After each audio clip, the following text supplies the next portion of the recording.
Hello, it's Bishop Mark. Today is Luke chapter 8, verses 22 to 25.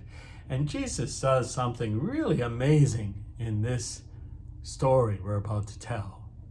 It all happens around the Sea of Galilee. Let's see what happens. Okay, here we go.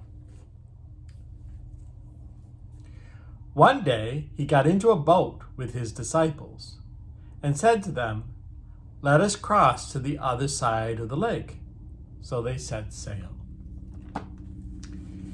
Okay, the lake they're talking about is the Sea of Galilee. We've seen that on the map.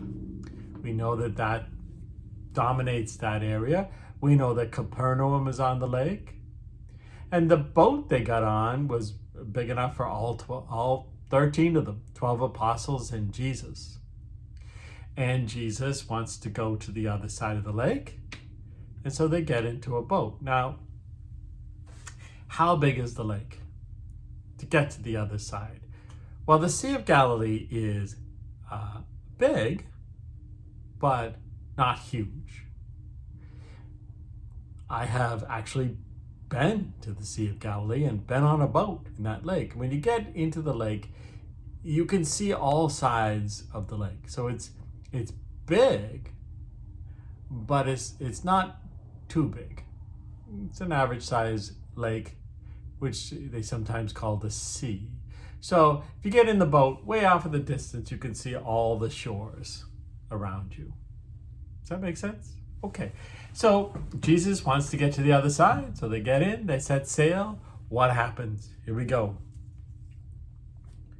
And while they were sailing, he fell asleep. A squall blew over the lake and they were taking in water and were in danger. So, Jesus must have been tired from all the work he was doing, all the healing, all the crowds, all the speaking, and he would get his rest, apparently, where he could.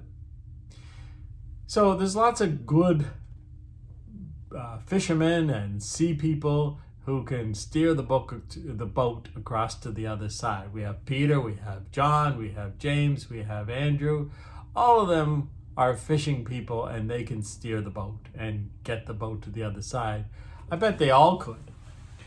But, so Jesus just trusts them and he falls asleep in the boat, catching his rest before they get to the other side. But a squall comes up. Do you know what a squall is? A squall is a storm. It's a lot of wind and rain, and all of a sudden. Now, I said that I had been to the Sea of Galilee, and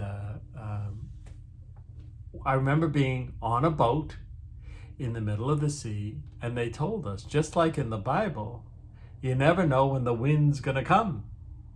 And sure enough, at one point, our boat started to rock, but it wasn't a serious thing like it was in the gospel today. But it was out of nowhere, just the sea. It's how the area is so low there and it's surrounded by mountains and hills. And so the wind kind of whips in and whips up the water out of nowhere. And this is what happens. And where is Jesus? He's asleep. Okay, here we go. And this is a dangerous storm, right? It says they were taking in water. That means the waves are splashing over the edge of it, and they have to bail the water out. And it was a dangerous storm. Okay. They came and woke him, saying, "Master, Master, we are perishing." The word perish means in big trouble, failing. So this storm is so big that even the experienced fishermen are afraid. And they can't believe that Jesus is asleep. And so they wake him up and say, how can you be asleep, Jesus? We are perishing. We're failing here. We're in big trouble here. So Jesus awakes. He awakened, rebuked the wind and the waves, and they subsided, and there was calm. That is amazing. Let's read it again. He awakened. Rebuked means he spoke to the wind and the waves, and they stopped, and the water was calm. Let's think about that scene. They're worried that they're perishing, that they might tip the boat over, that they might die. And Jesus is just asleep in the boat. And they wake him up, and what does he do? He somehow says to the wind, stop, and the waves calm down. And they do. Now, we'll see what happens with the apostles after, but let's just pause there and use this story of what happened on that day as also sometimes can happen to us. Not that we're on the boats and dying of the sea, but sometimes things happen around us that are like storms. Terrible things happen. Our life is turned upside down, and it sometimes seems like, where is Jesus? He's asleep. You ever had that feeling? Where, just so much is going on, and you're asking Jesus for help, and doesn't seem to be any answer. He's asleep, it seems. And you say, well, Jesus, where are you in the midst of my troubles? Like the apostle says, how can you sleep? We are perishing. Well, what does Jesus asleep mean here? Does it mean he was abandoning them? No.